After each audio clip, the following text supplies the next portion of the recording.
Hey guys, Jacob Barnhill with the Barnhill Team at eXp Realty. Today, I want to give you guys some tips on what a team can actually do for you and what's the difference, between hiring a solo agent and what are some things to think about and consider. A lot of times, teams can be set up very differently. I'll just start with that.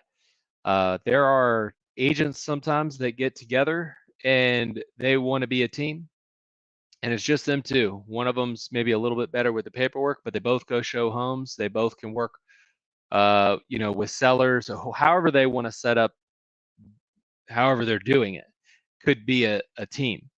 Okay, so there could be brokerages that operate like a team, right? Where a lot of typical brokerages have a lot of solo agents, but the brokerage could be running a team model where they have silos of specializations, right? So a team could be very different.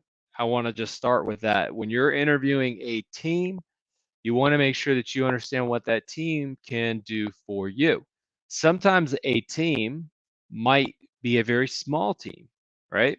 And they might have somebody who specializes in listings, and it has someone who works with that agent, but only works with the buyers, and they both have one administrative assistant, right? And one of them might be more of the lead agent, right? And then there might be the team, like I explained earlier, where they're really more on mutual ground with experience, and they both kind of have their preferences of like that, what they like to do, what have you. Now there might be other teams that are very large and they have lots of agents that specialize in working with buyers, and then they have listing specialists that are separate and a whole administrative team, right? So teams can be very different. I could keep going on the different ways that teams have, things set up. But the main thing is that you want to understand what is it that an agent and their team is going to do for you, or if it's a solo agent. Now, I want you to keep something in mind, right? Because I'm very pro teams. I'm biased against the solo agent, right? And I think that there's a place for all of it, and it really depends on what you want to get out of the servicing and the facilitation of you being able to buy or sell a property. So if you have a solo agent, they could be really, really good at what they do. But if they have too many clients at that time, we all know when we are overtasked that the quality can degrade, right? And that's one of the reasons that I love the team model, because we get to specialize in certain areas. So the way that I like to have it set up is uh, where we have an administrative assistant that's always in the transaction and the files. So they're double checking a lot of the things that the agent knows about and is doing for you, and the agent is there helping you make decisions and is there for negotiations and getting commitments around contracts and things like that.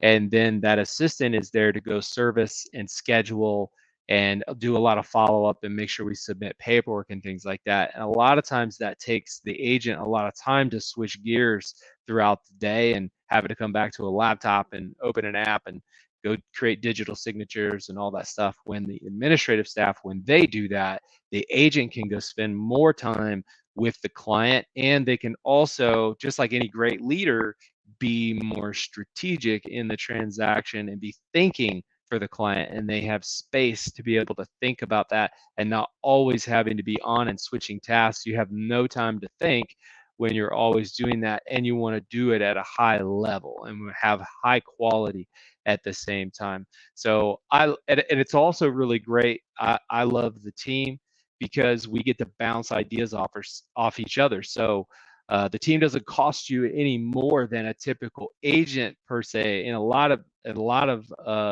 examples, right? So it always, each agent and each shop and each team is going to be a little bit different. Some of them have fees, some don't, and things like that. But in general, it's going to cost you about the same, and you're hiring a group of people that are going to help you accomplish your goals. So I love the fact that we get to kind of like, well, is this a good idea? What about this? Are we following the process here? And you get somebody to kind of like bump ideas off of, right? It's really great for a lot of our newer agents, even for more seasoned people and our transaction coordinators, and even for me. We all learn so much more at a high level because we're cooperating together to accomplish the goals of the client. So you want to look at, how long's maybe the solo agent been involved? How long's the team been a team, right? How experienced are the agents in what you're trying to do? So you just want to be aware of what's there.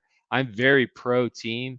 It makes for a much smoother transaction. We always like to say in house that time kills deals when time is of essence. And if things start falling apart on one deal because we were trying to make sure that one of the other transaction files that we had needed to make sure that something got done in a timely manner so we didn't have anything fall off the train rails.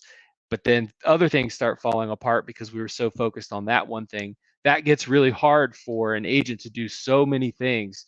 There's phone calls coming and there's signs that need to go out. There's lock boxes, there's showings, there's people you got to follow up with. There's negotiating contracts, writing contracts, going on other appointments, making new calls, to make sure we can stay in business and service people. Like there's so many things that have to happen, and it's very nice to be able to divvy those things up so that agent can be very strategic. So that's just a cliff note version of what a team can do for you.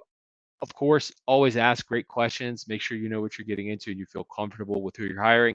If anybody likes these tips, I would love it if you guys would like and subscribe. Please comment if you guys have any comments or insight that you'd like to share as well. You guys know how to reach out to us if you need us, and stay tuned for the next video tips on selling and buying homes. Peace out. Stay savvy.